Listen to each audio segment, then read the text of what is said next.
toutes. Aujourd'hui, je décide de vous parler de la femme noire et de sa perruque. Pourquoi? Parce que j'ai eu beaucoup de personnes, amis, connaissances et clients qui me posent constamment des questions sur ma perruque. Des questions comme, comment tu l'as choisie? Ça te prend combien de temps?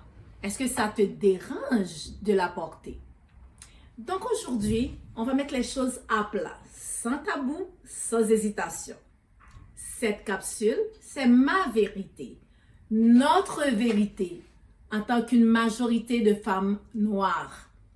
Pour moi, c'est un accessoire, c'est une pratique ancestrale qui remonte à l'Égypte ancienne. Initialement, c'était pour vraiment le statut social. Aujourd'hui, elle représente une forme de liberté, d'expression personnelle. Tout d'abord, laissez-moi vous partager quelques chiffres qui vont vous surprendre. Savez-vous que 78% des femmes noires en Amérique utilisent des perruques ou des extensions? En Europe, on peut dire un 62 à 75%. Donc, 35% ont recours à des extensions et 40% sont liés à des problèmes capillaires comme l'alopécie. Ce ne sont pas juste des statistiques, ce sont nos histoires. Alors aujourd'hui, nous allons voir la diversité de nos cheveux. Contrairement aux idées reçues, nos cheveux ne sont pas uniformes. On distingue plusieurs types. 3A à 3C, qui sont des cheveux bouclés, ondulés. Et ils ont des volumes différents. Type 4A à 4C, les boucles sont plus serrées, les zigzags sont plus denses. Mais n'oubliez pas, mesdames, chaque type mérite un soin différent. Pour moi, la perruque n'est pas une contrainte, c'est un accessoire. Quand je cours, quand je bouge, quand je n'ai pas le temps, cette perruque devient mon allié, un accessoire, pas mon identité. On va faire un petit numéro, ce que j'appelle un striptease capillaire en toute simplicité. Vous êtes prêts? Alors voilà. Sur Zatra, mon accessoire, je ne l'ai plus. Et là, vous m'avez 100% au naturel. Je vais continuer. Je vais faire un petit peu de place sur la table. Alors, comment je porte ma perruque? Je la mets avec un bonnet que je vais également enlever. Alors, mes cheveux sont tissés, n'importe comment, mais au naturel. Alors, j'ai les cheveux tissés, comme vous le voyez bien ici. Bon, je vais demander à Will, professionnel en soins capillaires, de venir me donner un coup de main, m'aider à détrisser mes cheveux et de faire un traitement capillaire. Et on va tout vous montrer en direct. Will, on t'attend. Bonjour tout le monde, bonjour Loussa tout d'abord. Salut Will. Oui, ça va bien. Ça va toi? Bon, écoute, dans un monde, on le sait, en Amérique surtout, en Amérique du Nord ou en Occident, les femmes sont pressées. La perruque devient un allié incontournable de praticité. Donc, c'est pas la raison pour laquelle il faut oublier de prendre soin de ses cheveux naturels. Tout comme Loussa le fait, elle porte ses perruques pour se dépanner, pour se permettre de changer de style. Et c'est le côté pratique, je sais, c'est le côté pratique que Loussa aime le matin quand elle court. Et beaucoup de femmes, mais Loussa n'est pas la seule, comme la statistique a montré. L'essentiel, il ne faut pas oublier l'essentiel de prendre soin de ses cheveux, parce que ses cheveux, c'est aussi bien pour son estime de soi, l'amour propre aussi. Donc la perruque, c'est un bon allié incontournable de style, de beauté, on change de tête, de praticité. Mais on va prendre soin de ses cheveux. Et surtout, les gens pensent que lorsqu'on a des perruques, c'est parce qu'on n'a pas de cheveux. Regardez ça. Vous voyez la longueur. Hein? Vous pouvez en témoigner. Donc là, c'est pas le cas pour beaucoup de femmes. Il y a beaucoup de femmes aussi qui ont des problèmes capillaires, qui portent des perruques. Mais il y en a aussi, c'est le côté pratico-pratique. comme dans le cas de 78% de femmes. Naturel aussi, il faut le dire, je suis coiffeur pour femmes noires. Il y a presque 10 ans, j'étais le coiffeur pour cheveux défrisés.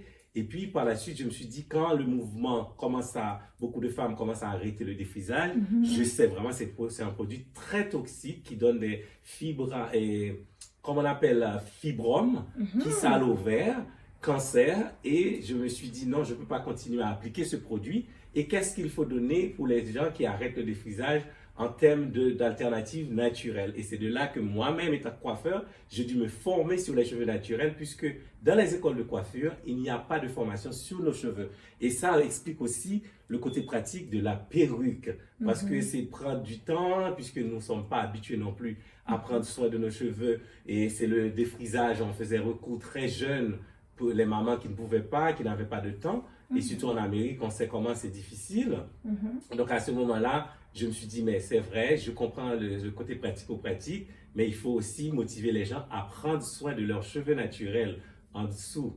Parce que sinon, ça va abîmer les cheveux qui sont couverts. Et aussi, il ne faut pas oublier, lorsque vous avez les perruques le soir, il faut laisser vos cheveux aérer. Donc c'est très important aussi. Donc l'enlever, laisser aérer un petit peu et ça va faire du bien aux cheveux. Regarde la longueur de... Vous voyez, regardez ça, si je vous montre. Vous voyez, c'est pas pour la longueur, parce qu'il y a de la longueur, mais c'est le côté pratico-pratique. Oh, tu en parles aussi, oui, là, nos spectateurs. Alors, je me rappelle, j'ai commencé à porter ma perruque, je dirais, en fin 2021.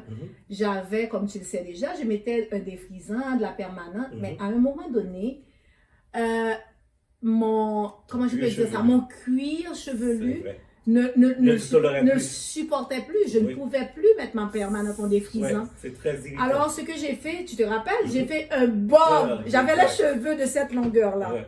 Alors, j'ai tout coupé. Un beau jour, j'ai dit, bon, ok, on va enlever les deux textures parce que tu te rappelles, tu me coiffais. J'avais deux textures de cheveux. J'avais ça qui était permanenté et puis j'avais ça, les repousses. Alors, j'ai dit, non, on va arrêter. Exactement. On va faire... Tu sais, d'une pierre 50 coups. Exact. Alors, j'ai vraiment coupé tous mes cheveux. Et puis là, j'ai recommencé à prendre soin de mes cheveux avec le sérum que Will avait préparé pour moi, les produits qui convenaient. Comme on l'a dit tantôt, excuse-moi, et on n'a pas toutes les mêmes types de cheveux. Tu vas peut-être nous en parler et aussi dire aux téléspectateurs quel est mon type de cheveux. Tout à fait, ouais. Exactement. Vous regardez, lorsqu'on parle de la typologie, par exemple, tout ce qui est afro va commencer à partir de 3C. Parce que sinon on est dans 2B, 2A, on est plus dans typologie mixte. Par exemple, les latinos, les brésiliens, ils sont plus. Mais quand on en parle de l'afro, c'est vraiment à partir de 3C. 3 et 3B, et on va prendre ça aussi entre guillemets, mais plutôt c'est 3C, 4A, 4B et 4C. Là, on couvre toutes les typologies naturelles. Donc, pour toi, si on regarde, par exemple, le plus souvent, on va regarder par exemple, une typologie de 4C, c'est les boucles sont très serrées. Zigzaguées, exactement. Donc, lorsqu'on est dans 4... on dit 4B, le plus souvent on va voir les zigzags qui sont. Toi, ta typologie, je dirais c'est 4A. Et ici en arrière, c'est ça aussi qu'il faut savoir. Dans une tête, on peut avoir caractère multiratio. Oh oui. Parce que si, disons, ta mère était 3C, ton père est 4C, c'est sûr que le mélange d'ADN, puisque tes cheveux comportent ton ADN, qui est l'identité génétique. Donc ça se peut retrouver que tu as deux typologies capillaires, un qui représente ton père et l'autre qui représente ta mère. Donc, alors j'ai mon père et ma mère. C'est exactement. Donc toi c'est 4A. Parce qu'ils sont moins serrés et c'est facile à démêler. Cette typologie 4A, c'est très facile. Donc parce que lesquels sont moins serrés, ils sont plus faciles vraiment à prendre soin. Mais la typologie la plus difficile, c'est le 4C, de s'en mêler facilement et faire comme une texture épongée. Parfois qu'on voit les 4C comme ça. Par exemple, il faut des soins qui vont adoucir la texture pour permettre de se démêler, puisque c'est une texture qui s'en mêle facilement, parce que les queues sont très étroites et petits aussi. Est-ce qu'on peut dire qu'ils sont plus secs aussi? Ils sont comme type de cheveux? Oui, à cause de la porosité. Puisque la texture est très étroite, ils sont plus facilement restés poreux par rapport à l'air.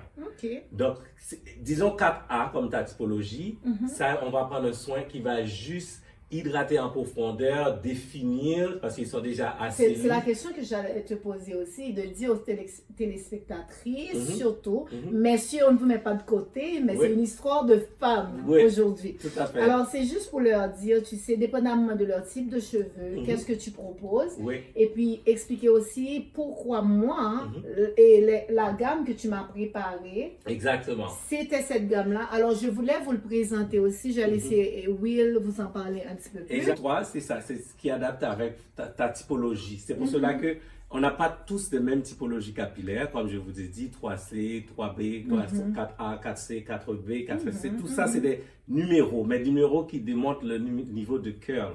Plus c'est étroit, plus c'est serré, c'est plus on monte dans le chiffre. La densité aussi joue. Donc, il fait que pour 4A, il faut un soin qui va lisser les cheveux parce qu'il va hydrater et lisser la cuticule. Pour 4, par exemple, si on va en 4C, ça prend quelque chose qui est adouci. Et 4B, ça prend souplesse.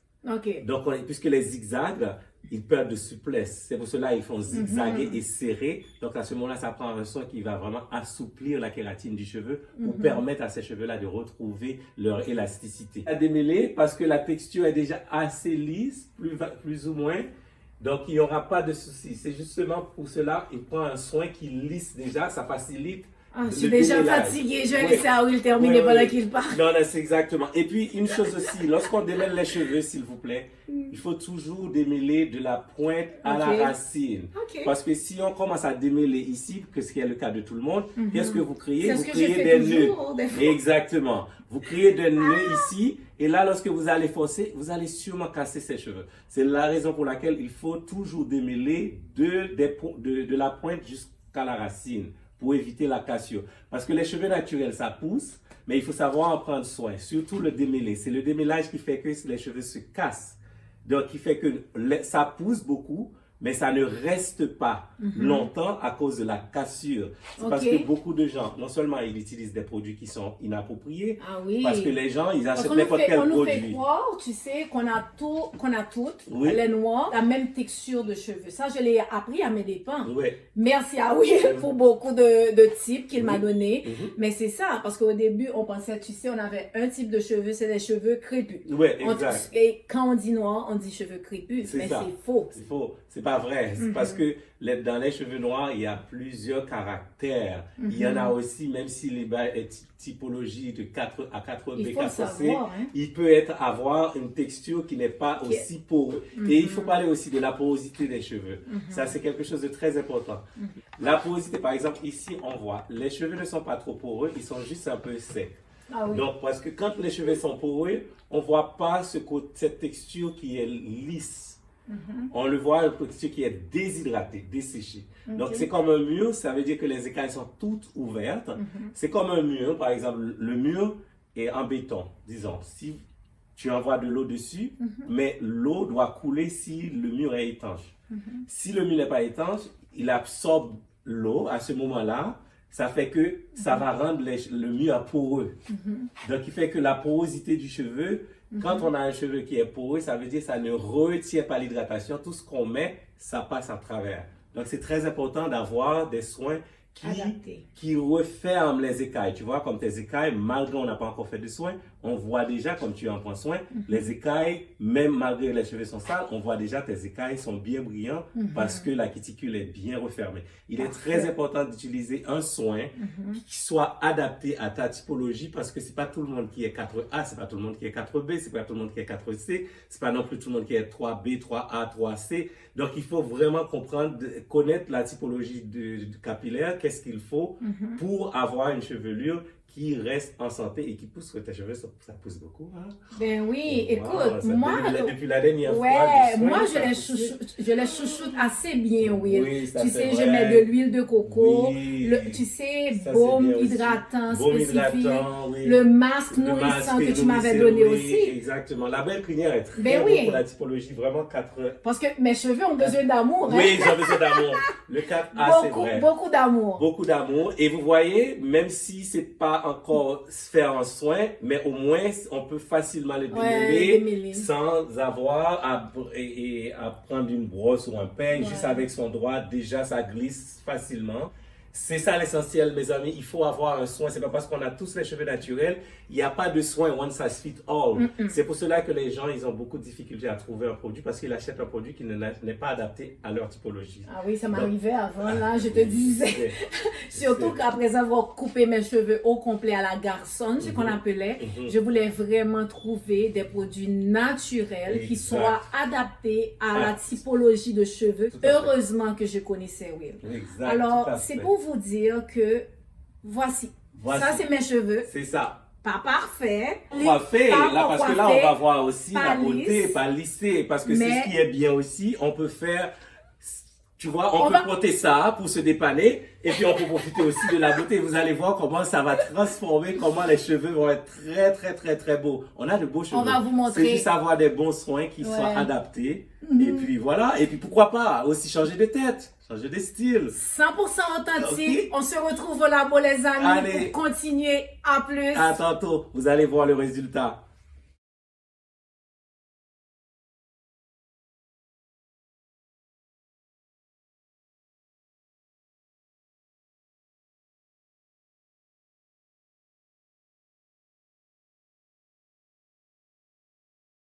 Ok. Et très important, lorsqu'on a les cheveux naturels, au moins 1 à 2 fois l'an, il faut sauter les pointes pour permettre non seulement faciliter le démêlage, mais aussi ça permet aux cheveux de pousser mieux. Bon, voilà, comme vous voyez la longueur. C'est juste pareil. Bon, j'ai pris par exemple le vent, mais derrière c'est plus long que même la perruque. Donc je prends une mèche en haut, c'est pareil, vous voyez? Alors, ce n'est pas une question de cheveux, mais c'est une question de praticité et de style, parce que beaucoup de femmes portent leurs cheveux naturels en dessous de la perruque. Elles prennent soin comme Loussa. Ah oui. Tu vois, c'est ça la beauté. Ah, j'adore mes cheveux. Mais ça aussi, c'est pratique quand on court le matin, qu'on n'a pas de rien à mettre dans la tête. Voilà, c'est pratique, mesdames. Et puis vite fait. Regardez, perruque là coûté cher, oui. Je sais. Alors, vous voyez le résultat. C'est pour cela qu'il est essentiel de prendre soin de ses cheveux. Regardez ça, quelle beauté, hein? C'est notre ADN. Et je suis tellement fière de mes cheveux naturels. Écoute, ils ont une versatilité incroyable. Vous m'avez vu tantôt avec les boucles torsadées. Exactement. Et puis tu sais, quand tu faisais les soins, tu sais, et puis regardez-moi ça là. Exactement. Aïe. Exactement. Alors, quelle fierté. Quelle fierté. Alors, la femme noire, sa perruque, son identité ADN, il n'y a pas mieux. Il n'y a pas mieux. Hein? Par exemple, ça, elle porte ça quand elle court le matin. J'ai pas de temps, Will, pour me brosser. Pas. Mais mesdames, il ne faut pas oublier. Faut pas oublier, regarde-moi ça. Alors, on vous aime. On voulait vraiment vous présenter une identité propre à nous. Comme femme noire, vous avez le support de Will et d'autres personnes qui sont dans le domaine. Mais cherchez-vous quelqu'un qui est un expert dans ce qu'il fait. Expert dans les soins capillaires. Alors, les dames, vous méritez le meilleur. Écoutez-moi bien. Vos cheveux, perruques, naturels, tressés, racontent votre histoire. C'est pas la texture qui vous définit, ni la longueur qui compte. Ce qui compte, c'est votre fierté. Nos cheveux, c'est plus qu'une coiffure, c'est un héritage. Chaque torsade raconte l'histoire de nos ancêtres, de notre beauté. Alors, si vous voulez retenir une chose, retenez ceci.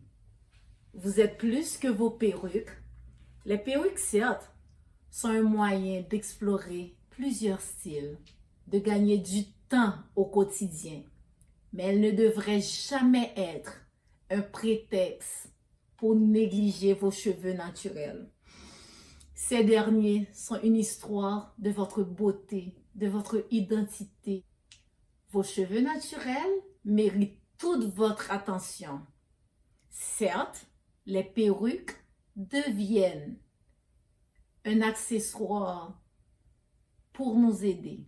Prendre soin de nos cheveux naturels sous la perruque renforce notre estime de soi.